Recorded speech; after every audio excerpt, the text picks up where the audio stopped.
Remember G4S? They were the global company which compromised security at the London Olympics to the extent that the police and the army had to come to the rescue. Undaunted, the same G4S, along with many others like it, are now bidding to run large parts of the police service across Britain.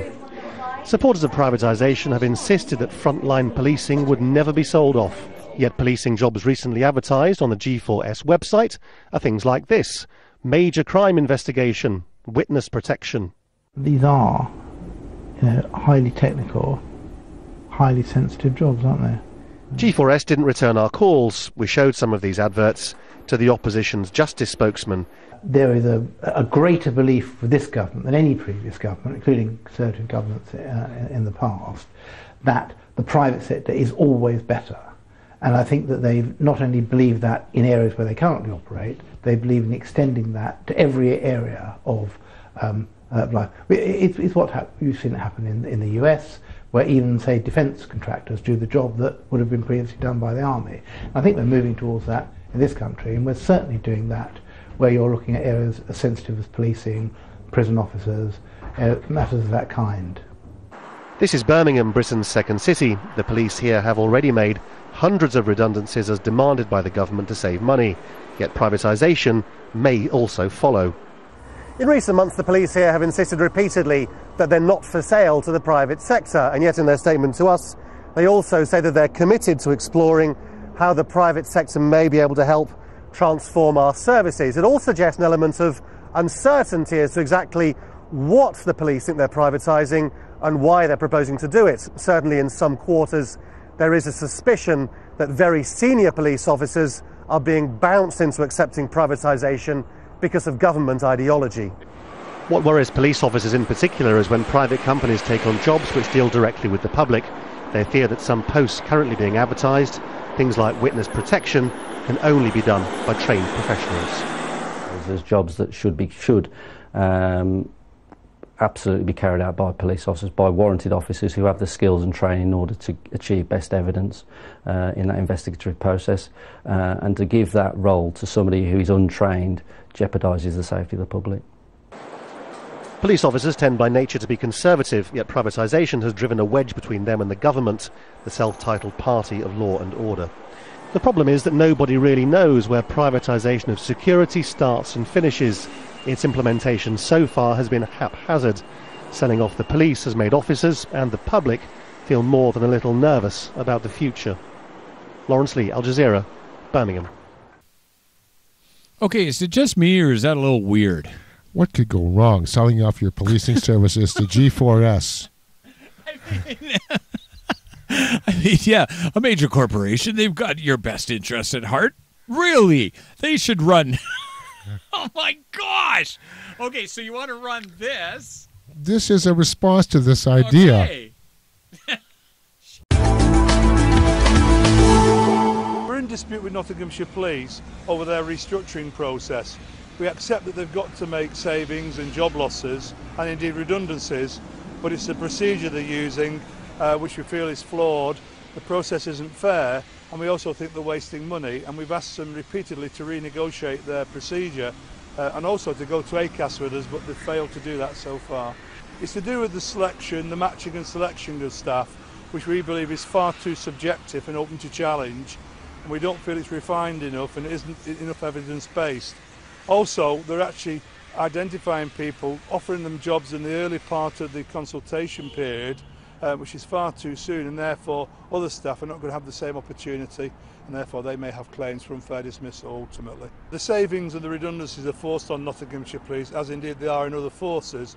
Nottinghamshire have to save something in the region of 46 million over 4 years, almost a third of their operating budget. So they've got to take appropriate action, and that includes not just police staff, but getting rid of over 100 serving police officers this year.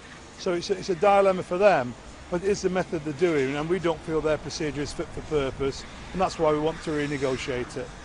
what will happen is that it will cause disruption and inconvenience both today and on the next strike day on Friday. So, you know, that's the consequence of industrial action, and the police force could have avoided that by acceding to our request to renegotiate the procedure. And there you go. The police are in action again. Of course, this not being covered by the CBC whatsoever. When the police go on strike, 50,000 went on strike around the union time, or around Olympic time, if you remember that one. That was crazy.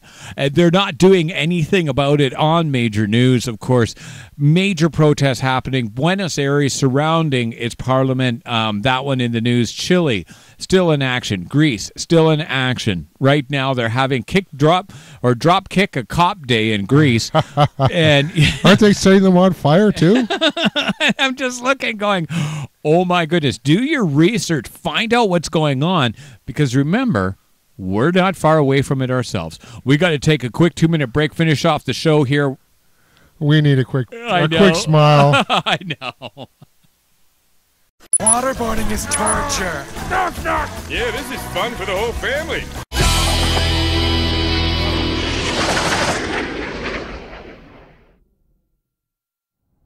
Recently, there has been a lot of controversy surrounding the previous administration's use of enhanced interrogation techniques in order to obtain information from suspected terrorists, specifically waterboarding, which is why I have elected to undergo the process myself to prove once and for all that waterboarding is not torture. Oh, it's torture. For sure. I'm not going skiing here. It's not torture! What you're looking at is a perfectly legal technique used in special circumstances to protect America. Right, torture. No! It helps us to get people to admit the truth. Admit it, waterboarding is torture. No, it's not! Yeah, this is fun for the whole family.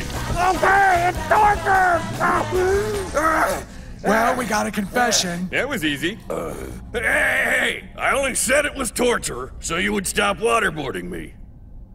Looks like somehow this led to unreliable information. Yeah, because I'm innocent. Innocent? You created a secret torture program in America, you goof. No, I didn't. Then who did? I'm not telling. Talk.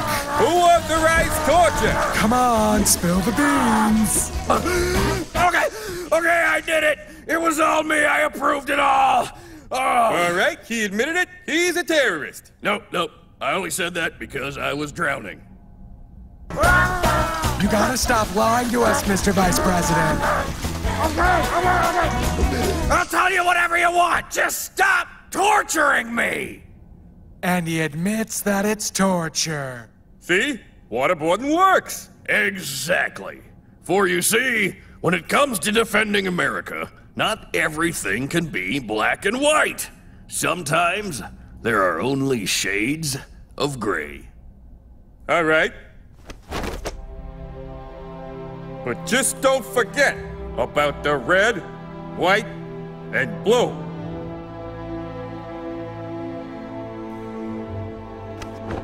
Oh, you are so hot when you're self-righteous.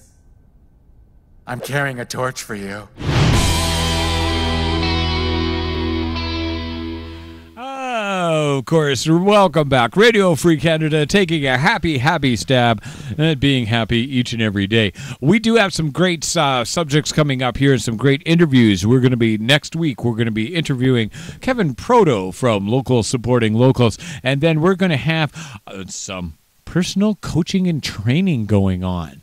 Watch out. Right on. We've got a new segment coming up right here at Radio Free Canada, and make sure you stick around for kind of cultural training.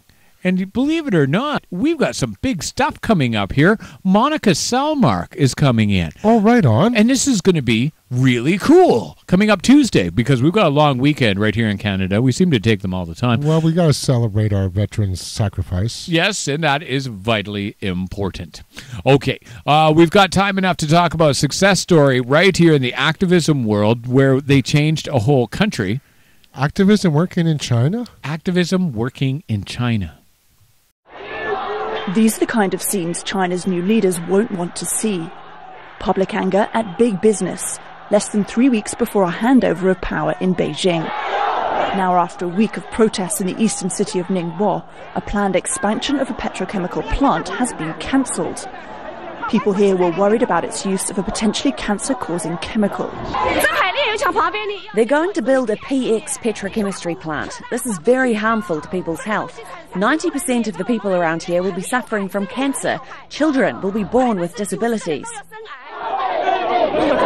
The crowd also demanded the release of fellow protesters, who were detained after earlier demonstrations. They marched to local government offices but were stopped by a wall of security officers. Nowadays, our life conditions are getting worse. Apart from the plant that they want to expand, there are many other petrochemical industries in the area. They make the environment very dangerous. It's not often such a large number of people question decisions made by state-backed businesses in China. But it seems leaders and officials are now listening. In July, people rallied against an industrial waste pipeline in Jiangsu. Some of them forced their way into a government office, and as a result, the project was cancelled. But this is a sensitive time. Beijing's new leaders will be hoping for a smooth transition of power. Although they're not voted into power by the majority, they'll be aware of people's growing demands and a growing willingness to stand up for their health and the environment. Caroline Malone, Al Jazeera. Now, why is Al Jazeera getting more accurate than CBC? I mean, I got to ask that question. Press TV, Al Jazeera. Maybe because they have journalists that actually care? They have journalists. I think that would be where you can finish that statement. Right there, yeah. It is so good to be here, and we're so happy to have you along. Remember, you're way more important than we are. You're the type of person who's got their eyes open and willing to go and make a sign, go out and support people.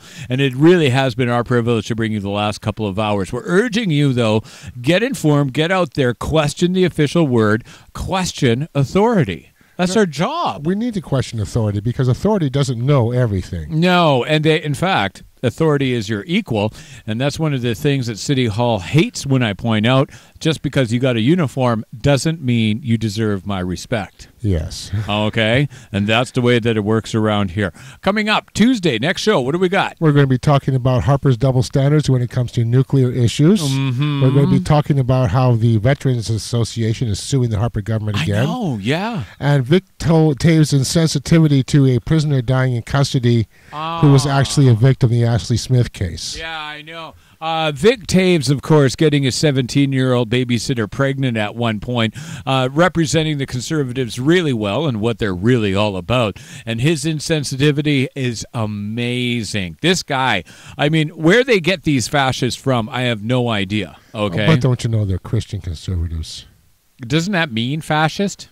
Apparently it does now. It does. Okay.